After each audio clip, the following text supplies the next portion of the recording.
আজকে আমরা এখানে একটা বিশেষ কারণে একটা ট্রেনিং সেশনের জন্য আসলে উপস্থিত হয়েছি। তো আমি একজন ক্ষুদ্র মানুষ, আপনারা সবাই আমার চেয়ে অনেক বড়। তা আমাকে আল্লাহ সুযোগ দিয়েছেন আপনাদের সামনে কথা বলার জন্য, এর জন্য মহান আল্লাহ তাআলার দরবারে লাখ লাখ শুকরিয়া, আলহামদুলিল্লাহ। তো আমি শুরু করতে যাচ্ছি, সময় বেশি নেব না। আজকের আমাদের টপিকটা হচ্ছে গবেষণা বা রিসার্চ। আমরা মূলত যারা একাডেমিশিয়ান তাদের রিসার্চের দরকার হয় যে কোনো টপিকের উপর।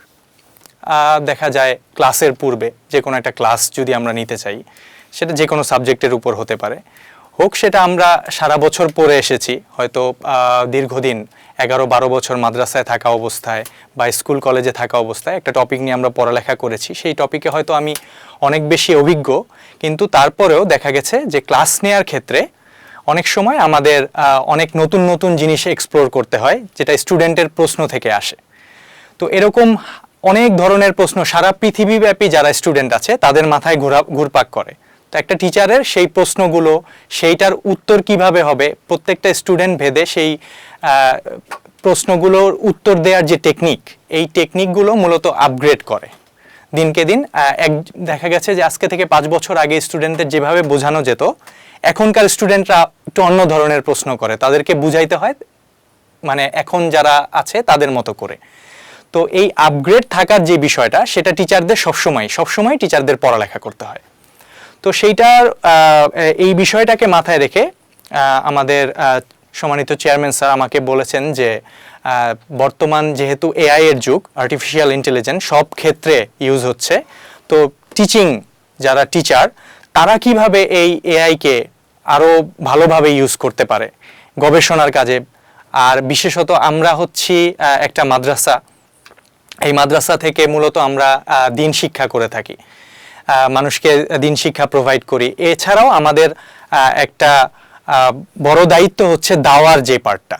তো দাওয়া এবং ইসলামী গবেষণা, এই দুইটা ক্ষেত্রে আর্টিফিশিয়াল ইন্টেলিজেন্সকে কিভাবে আমরা এফিশিয়েন্টলি ইউজ করতে পারি, তো সেটার উপরেই মূলত হচ্ছে আমাদের আজকের এই প্রেজেন্টেশনটা। তো আমি প্রেজেন্টেশনের যেই শিরোনামটা দিয়েছি আপনারা দেখতে পারবেন, এটা হচ্ছে গবেষণায় কৃত্রিম বুদ্ধিমত্তা। তো এটা হচ্ছে সময়ের সেরা সহায়ক। যেহেতু আমরা সবসময় একাডেমিক বিষয় নিয়ে কাজ করি, সেহেতু আমরা যদি এআই টুলগুলোকে একাডেমিক ওয়েতে ইউজ করতে পারি, তাহলে দেখা গেছে আমাদের এটাকে কি বলে, আমরা যেই প্রোডাক্টটা কন্টেন্ট বা প্রোডাক্ট যেটাকে বলি আমরা, এটাকে আরো ফার্নিশড বা আরো সুন্দরভাবে উপস্থাপন করতে পারবো।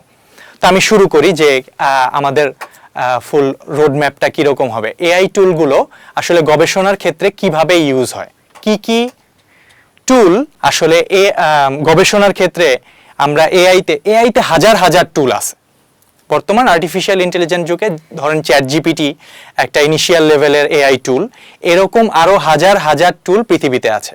আপনারা জানেন যে ডিজাইনিংয়ের জন্য আলাদা আলাদা টুল আছে, যারা আপনি একটা প্রম্পট বলে দিবেন, একটা গ্রাফিক্স আপনি কীরকম চান, এটা যদি সঠিকভাবে আপনি প্রম্পটে বর্ণনা করতে পারেন, তাহলে সেই অনুযায়ী আপনাকে গ্রাফিক্যাল ডিজাইন যেটা আছে সেটা আপনাকে ক্রিয়েট করে দিতে পারে এআই খুবই শক্তিশালী বর্তমানে। তো এই বিষয়গুলো আমাদের গবেষণার ক্ষেত্রে আমরা মূলত এই 6 ধরনের টুল যদি আমরা ইউজ করতে পারি এফিশিয়েন্টলি, তাহলে আমাদের গবেষণার কাজে বা টিচিং এর ক্ষেত্রে অনেক ভালো ফিডব্যাক পেতে পারি। তো দেখেন এখানে আমি 1 নম্বরে গবেষণার বিষয় ঠিক করা এবং প্রাথমিক রূপরেখা তৈরি করা। ধরেন আমি একটা বিষয় নিয়ে গবেষণা করতে যাচ্ছি, গবেষণাটা হচ্ছে the political and the economical situation of pre Islamic world, মানে ইসলামের পূর্বে পৃথিবীর অর্থনৈতিক ব্যবস্থাটা কীরকম ছিল, এটার একটা চিত্র নিয়ে আমি গবেষণা করতে চাচ্ছি। এখন আমি এআইকে বললাম যে আমি একটা গবেষণা করতে চাচ্ছি, গবেষণাটা হবে হচ্ছে ইসলাম পৃথিবীতে আসার পূর্বে যেই সকল সাম্রাজ্যগুলো পৃথিবীকে শাসন করত, তারা তাদের যে রাজনৈতিক এবং অর্থনৈতিক অবস্থাটা সেটা কীরকম ছিল, সেটা কি বর্তমান অর্থনৈতিক প্রেক্ষাপটের মতো ছিল নাকি একটু ভিন্ন রকম ছিল, কীরকম ছিল তাদের সমাজ ব্যবস্থাটা কীরকম ছিল, তাদের জিডিপি কীরকম ছিল, তাদের মূল পেশা কী ছিল, তাদের মূল ব্যবসা কী ছিল। তো এই জিনিসগুলো নিয়ে আমি গবেষণা করতে চাই, এবং এই গবেষণার জন্য আমাকে একটা নাম ঠিক করে দিন বা টাইটেল আমরা যেটাকে বলি।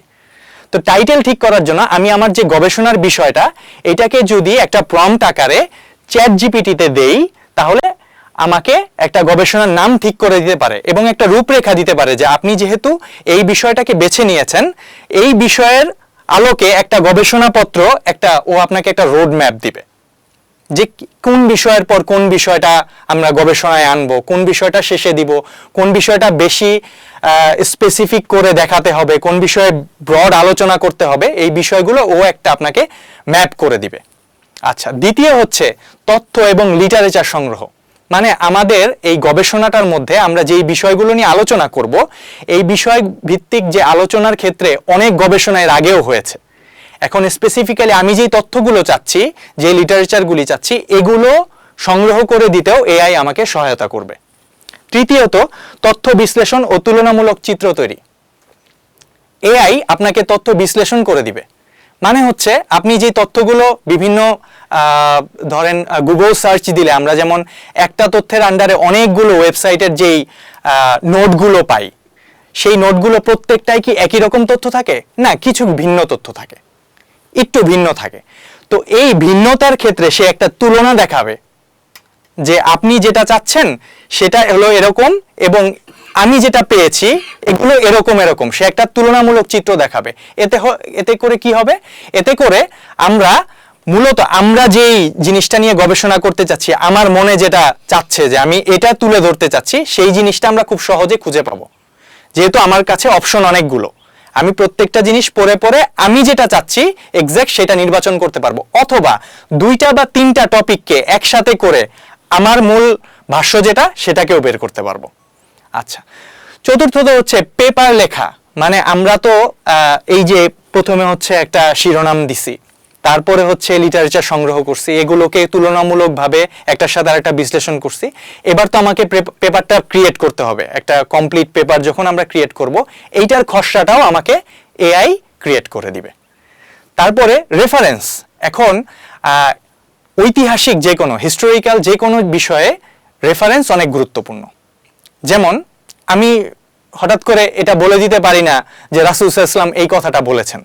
হ্যাঁ, এটা বলতে পারি, কিন্তু এটার রেফারেন্সটা কি, আমি কোথা থেকে এটা রেফারেন্স নিয়েছি, বুখারী, মুসলিম নাকি আবু দাউদ, কোথা থেকে, এটা রেফারেন্সটা আমাকে দেয়া জরুরি। যেহেতু হিস্টোরিক্যাল যে কোনো বিষয় নিয়ে গবেষণার ক্ষেত্রে রেফারেন্স সবচাইতে গুরুত্বপূর্ণ। সেই ক্ষেত্রে আপনাকে এআই রেফারেন্স যুক্ত করা এবং প্লেগারিজম, যেটা প্লেগারিজম মানে হচ্ছে আপনি কি কারো লেখা চুরি করেছেন কিনা, কারোটা কপি করেছেন কিনা, এইটাও চেক করতে এআই আপনাকে সহায়তা করবে। যদি প্লেগারিজম ধরা পড়ে, ধরেন আপনি একটা পেপার ক্রিয়েট করেছেন এবং সেখানে প্লেগারিজম দেখাচ্ছে, এআই আপনাকে ডিটেক্ট করেছে, এআই আপনাকে সহযোগিতা করবে যাতে প্লেগারিজম না হয়, সে আপনাকে অন্যভাবে সাজায় দিবে এটা।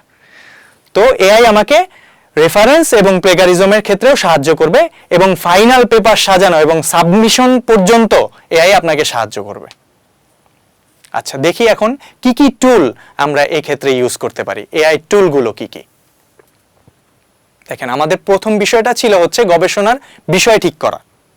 মানে আমরা যে একটা গবেষণা করব, এই বিষয়টা ঠিক কি হবে, এইটাও যদি এআই আমাকে ঠিক করে দেয়, কত ভালো জিনিস। দেখেন, তো এই 2টা টুল সবচাইতে জনপ্রিয় যারা আপনাকে গবেষণার বিষয় ঠিক করে দেবে। একটা হচ্ছে চ্যাট জিপিটি, আরটা হচ্ছে ক্লাউড এআই। এই 2টা প্রায় কাছাকাছি।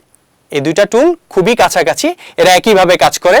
জাস্ট আমরা যেভাবে চ্যাট জিপিটিতে প্রম্পট দেই, এরপরে সে আমাকে একটা জিনিস ফিডব্যাক দেয়, এই 2টা মানে চ্যাট জিপিটি তো আছে, এখানে ক্লাউডও একই রকম, সে আপনাকে সাহায্য করবে গবেষণার বিষয় ঠিক করার ক্ষেত্রে। আচ্ছা, এরপরে আসি আমাদের দ্বিতীয় বিষয়টা ছিল প্রাথমিক রূপরেখা তৈরি। এখন রূপরেখা মানে আমার যেই রিসার্চ পেপারটা হবে বা আমার যে রিসার্চের বিষয়গুলো ধাপে ধাপে কিভাবে হবে, কোন বিষয়ের পর কোন বিষয় যাবে, এটা আমি আগেই উল্লেখ করেছি। এই ক্ষেত্রে আমাকে এসিলিট এবং পারপ্লেক্সিটি এআই, এই 2টা টুল হেল্প করবে। তো আমরা ইনপুট দিব হচ্ছে what was the political condition of the world before the advent of Islam, মানে ইসলাম পূর্ব পৃথিবীর অবস্থা কিরকম ছিল এইটা যদি আমি এখানে দেই, সে আমাকে এইটার উপর একটা রূপরেখা তৈরি করে দিবে যে আমি এখানে কি কি আলোচনা করতে পারি, কোন কোন বিষয়গুলো আনতে পারি, কোন কোন ডেটাগুলো আনতে পারি।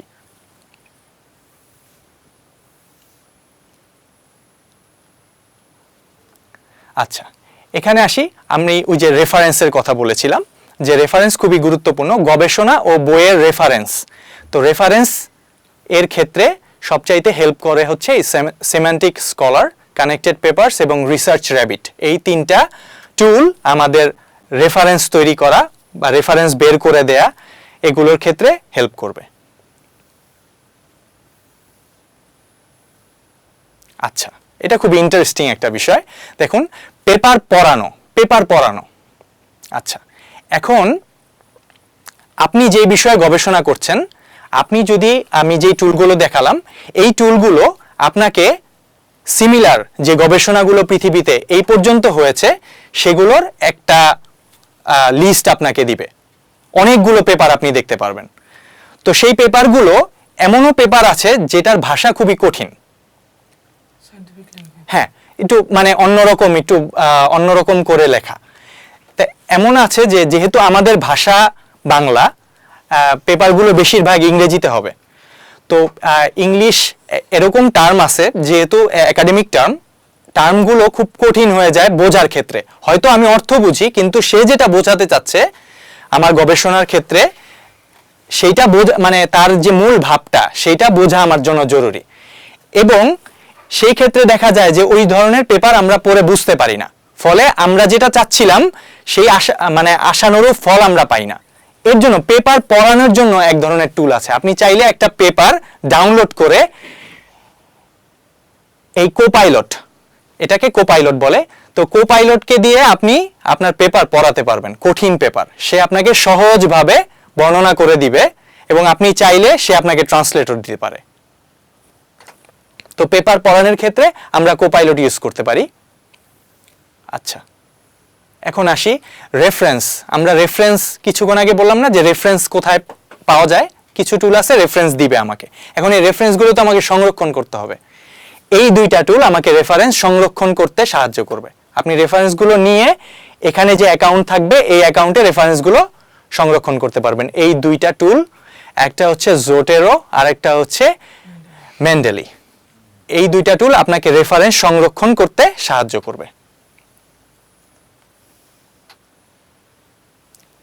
তথ্য বিশ্লেষণ এবং তুলনা, এটার ক্ষেত্রে এই চারটা, এখানে কালার ভেঙে গেছে, যাই হোক, এই চারটা টুল আমাদের রেফারেন্স বিশ্লেষণ এবং এদের মধ্যে তুলনা করতে সাহায্য করবে। একটা হচ্ছে ChatGPT, cloud, GPT code interpreter, এটা গুগলের একটা প্রোডাক্ট। আর আরেকটা হচ্ছে গুগল কোল্যাব, এটা হচ্ছে পাইথন দিয়ে করা। পাইথন হচ্ছে একটা প্রোগ্রামিং ল্যাঙ্গুয়েজ, এটা পাইথন দিয়ে করা। তো এটা কোল্যাবের, এটাও গুগলের একটা প্রোডাক্ট। এটা খুব ইউজ করা খুব সহজ, আপনারা চাইলে। এখানে আমি একটা উদাহরণ দিয়েছি।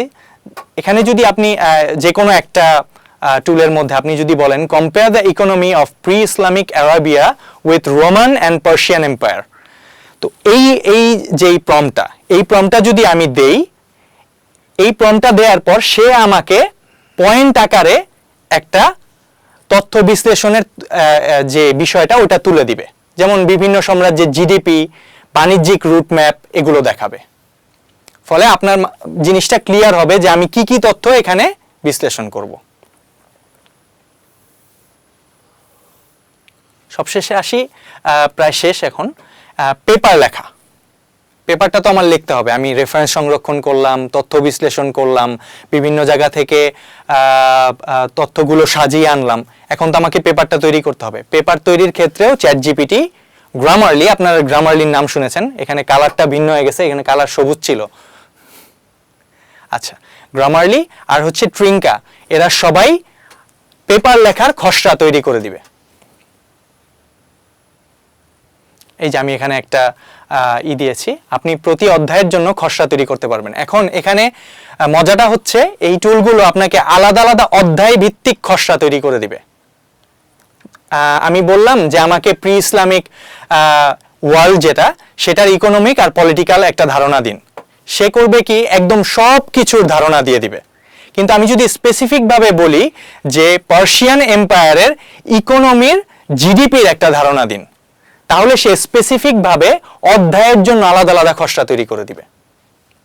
জিডিপি যেহেতু আমার একটা অধ্যায় থাকবে, ইকোনমিক পার্ট যখন আমি আলোচনা করব তখন জিডিপি একটা পার্ট হবে, বাজেট একটা পার্ট হবে, তারপরে হচ্ছে সেই সময়কার কৃষি একটা পার্ট হবে। তো এরকম পার্ট বাই পার্ট সে আমাকে খসড়া তৈরি করে দিবে এই টুলগুলো। এবার আসি রিফ্রেজ বা প্যারাফ্রেজ। প্যারাফ্রেজ করা মানে হচ্ছে যেহেতু একাডেমিক, সেহেতু আমাকে একাডেমিক ওয়ার্ড ইউজ করতে হবে। আমি নর্মালি যেই ভাষায় কথা বলি যখন লিখি তখন কি সেই ভাষায় লিখি না। তো এটা যখন মুখের ভাষাকে বইয়ের ভাষা বা সাহিত্যিক ভাষায় রূপান্তর করাকে প্যারাফ্রেজ বলে। তো প্যারাফ্রেজের জন্য সবচাইতে পপুলার টুল হচ্ছে কুইলবট। আমি আমার মনের মতো ভাষায় পুরো বিষয়টা উল্লেখ করে দিব, এরপরে কুইলবট কি করবে সেটাকে বইয়ের ভাষায় প্যারাফ্রেজ করবে। এটা হচ্ছে কুইলবটের সবচাইতে বড় অ্যাডভান্টেজ। আমি 2020 সাল থেকে কুইলবট ইউজ করি, আপনারা ইউজ করে দেখতে পারেন, অনেক উপকারী। এবং কুইলবটের মতো বাকি যেই টুলগুলো আছে এগুলো প্রত্যেকটাই একই রকম টুল। এটা হচ্ছে যার যার নিজস্ব এটাকে প্রেফারেন্স, যে যেটা ইউজ করে কমফোর্টেবল তারা এটা ইউজ করতে পারবেন। এবং এই দুইটা মানে কুইলবটও প্লেগারিজম যেটা এটা চেক করে, প্লেগারিজম চেক করে দিবে। সে আপনাকে লাল দাগ করে দিবে, হাইলাইট করে দিবে যে এই জায়গাগুলো আপনি কোথা থেকে আনছেন এটা হাইলাইট করে দিবে। এবং ওই জায়গাগুলো আপনি চাইলে ও এটাকে করে দিবে, রিপেয়ার করে দিবে, মানে প্লেগারিজম মুক্ত করে দিবে আপনার লেখাকে। এবার আসি ফাইনালি পেপার সাজানো।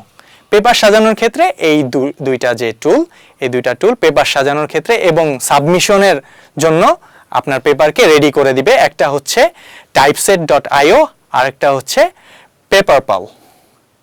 এই দুটা আপনি আপনার যত তথ্য এতক্ষণ সংরক্ষণ করছেন এটা নিয়ে ওখানে সাবমিট করে দিবেন, ওরা আপনার পেপারটাকে সাজিয়ে দিবে এবং সাবমিশন করতে যতটুকু করা লাগে অতটুকু করে দেবে ইনশাআল্লাহ। তো শেষ এই কয়টা টুল নিয়ে আলোচনা করলাম আজকে।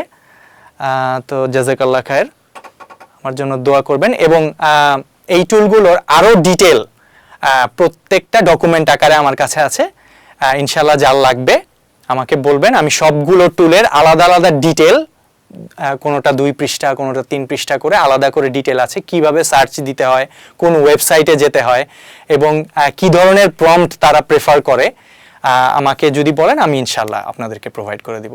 জাযাকাল্লাহ খায়ের, আমার জন্য দোয়া করবেন। শায়েখ আমার জন্য দোয়া করবেন ইনশাআল্লাহ।